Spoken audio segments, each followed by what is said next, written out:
Good morning, students. Today's lesson is Abou Ben Adhem. Now, Abou Ben Adhem, it is a poem. Basically, it's a moral story, a parable written in the verse form, a poem with a moral story, also known as a didactic poem. Now, this poem, Abou Ben Adhem, this poem deals with the story of Ibrahim ibn Adham of Balkhi region. He was the king of Balkhi region. He was a very good person. He was very sympathetic. Rather, he was very empathetic towards his subjects, his fellow men. He was a very nice king. Later on, he turns to a saint. Okay. Now, before going into the chapter, before going into the main chapter, let us have a look about the poet. Okay. The name of the poet is Leigh Hunt. He was an English poet, writer and essayist.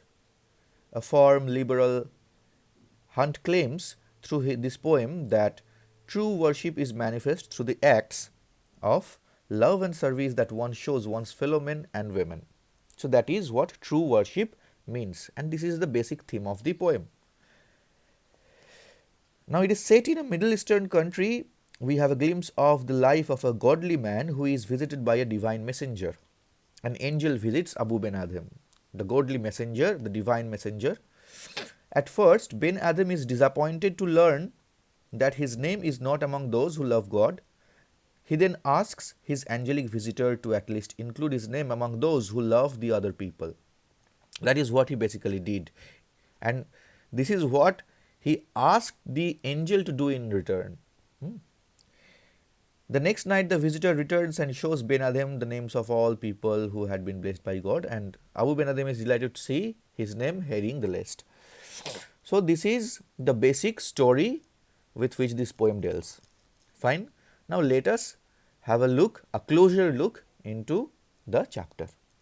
Fine now? Okay. Talking about the poem, let us first know its background. This poem was first published in the Amulet in 1834 by S.C. Hall. Okay. Now, this poem has a moral teaching. It tells that loving one's fellow men is perhaps more virtuous, if not at par, with loving the Almighty Himself.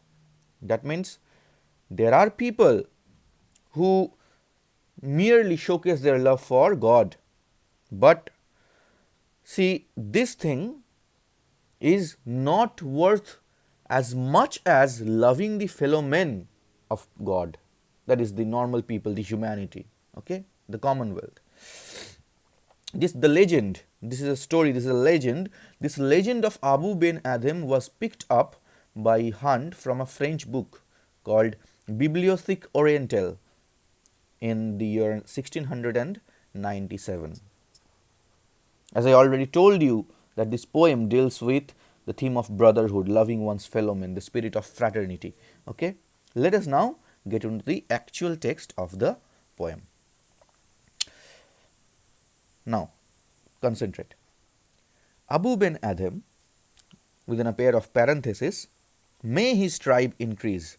Now, the poet has included this pair of parentheses and this phrase inside this pair of parentheses in order to show a gesture that this man, Abou Ben Adhem, is a man worth remembering, because he was a good man, he was a true man, he was the epitome of a person how one should like be. Okay. Abou Ben Adhem awoke one night from a deep dream of peace. So, what was Abou Ben Adhem doing? He was sleeping very peacefully. Okay.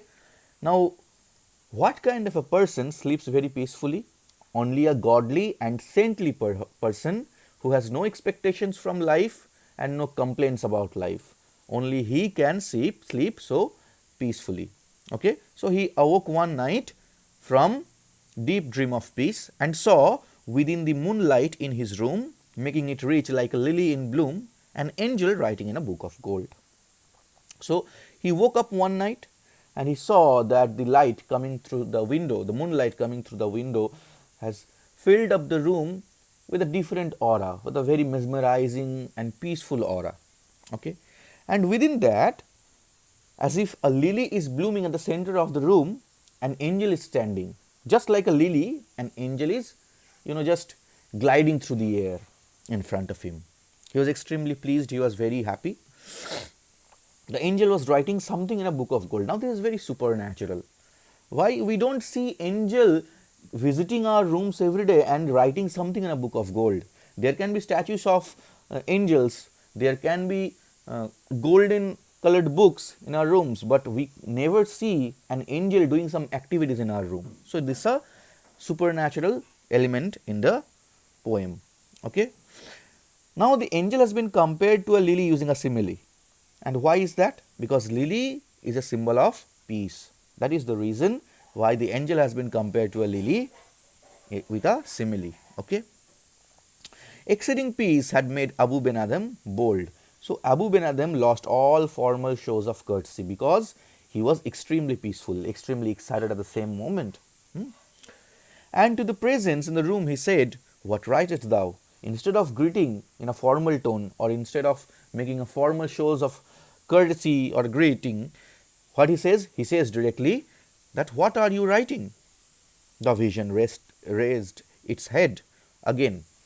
Again we find a supernatural reference over here. And with a look made of all sweet accord, with a very pleasing look, in a very pleasing face, he turned to Abou Ben Adhem and answered, "The names of those who love the Lord." So the angel said that it is writing the names of those who loved the Lord. So those who have faith in God, those who love God actually, the angel is writing the names of those people. Fine now. "And is mine one?" said Abu.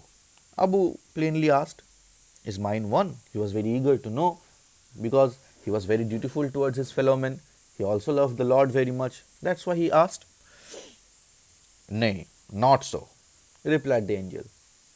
The angel said, "No, your name is not there." Abu spoke more low. Now I remind you that Abu had no expectations from life. So he was not heart-stricken, okay?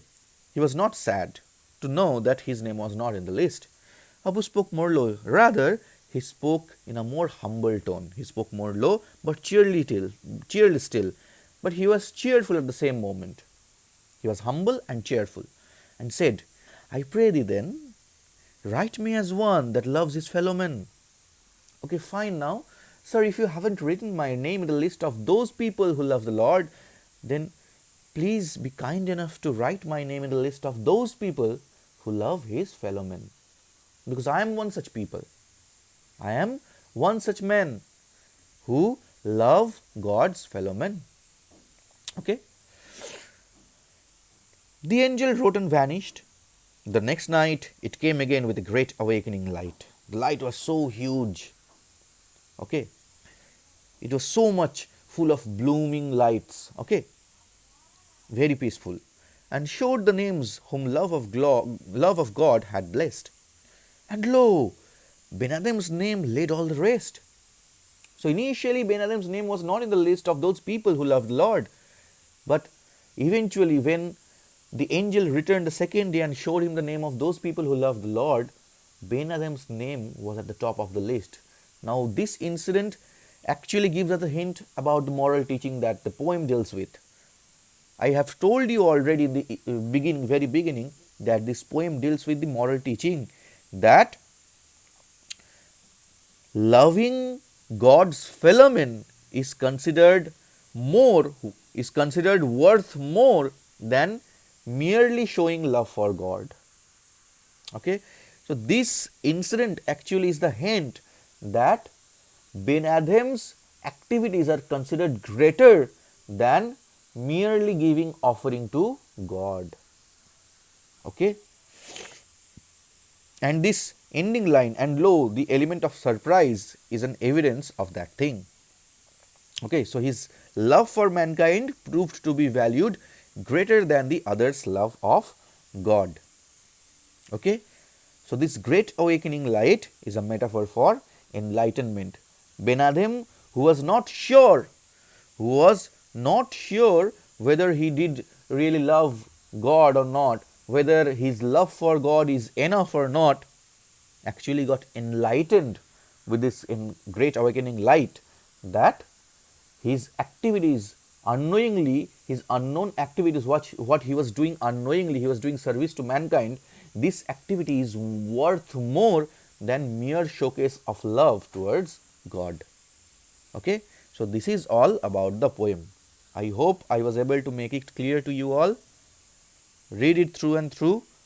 Okay, read it repeatedly. If you have any doubts, you may ask. Thank you so much.